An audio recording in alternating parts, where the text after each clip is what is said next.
Carly, using an app to book your next dinner? Well, you may just want to call them instead. A new report claims that OpenTable is spying on its users and, quote, compiling personal information on guests to share with restaurants, from wine preferences to whether they cancel a same-day reservation. The report goes on to say that this allows eateries to save preferred seating or cancel your reservation altogether. Former White House Chief Information Officer Teresa Payton joins me now. Teresa, great to see you here in person. Does this concern you, or is the privacy cost here of, hey, I like Chardonnay, worth the convenience of going to your phone and making a resi?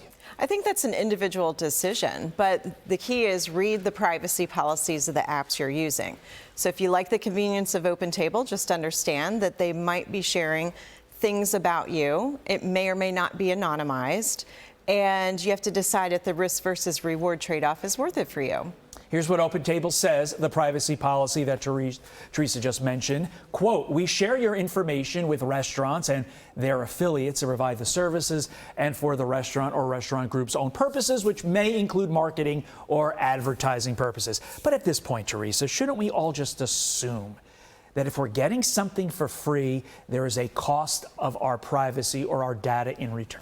Yeah, whenever you use a free product, you have to ask yourself, how do they make money? And that's because you are actually the product. So your preferences, your dining styles, do you eat lunch out more than dinner? What do you typically spend? Those are all things that create data elements that can be sold. Hence, you are the actual product. The OpenTable one doesn't really bother me that much. This next one really concerns me and should concern a lot of people. Google issuing an urgent warning to millions of VPN users about a serious security threat, which includes bad actors impersonating well-known VPN brands to target vulnerable users. Now, if you accidentally install a fake VPN, Google's vice president of trust and safety says, quote, once installed, these applications serve as a vehicle to deliver dangerous malware payloads, including info stealers, remote access Trojans, and banking Trojans that exfiltrate sensitive data such as browsing history. Explain how they're doing this. Yeah, so first of all, kudos to Google on this, because this isn't the first time something like this has happened, where free VPNs or VPN imposter products are out there and consumers don't know and they download it trying to be safer and more secure. So it's good that Google is sort of sounding the alarm on this. This won't be the last time this happens. Here's what people need to know. When you're looking at downloading a VPN, you need to do your homework on the origin story of the VPN. What country is it headquartered in? That's usually a red flag. You may not want to use it if it's not headquartered in a country that protects privacy, like the United States and other countries like that. The second thing is you only want to download it from legitimate sources.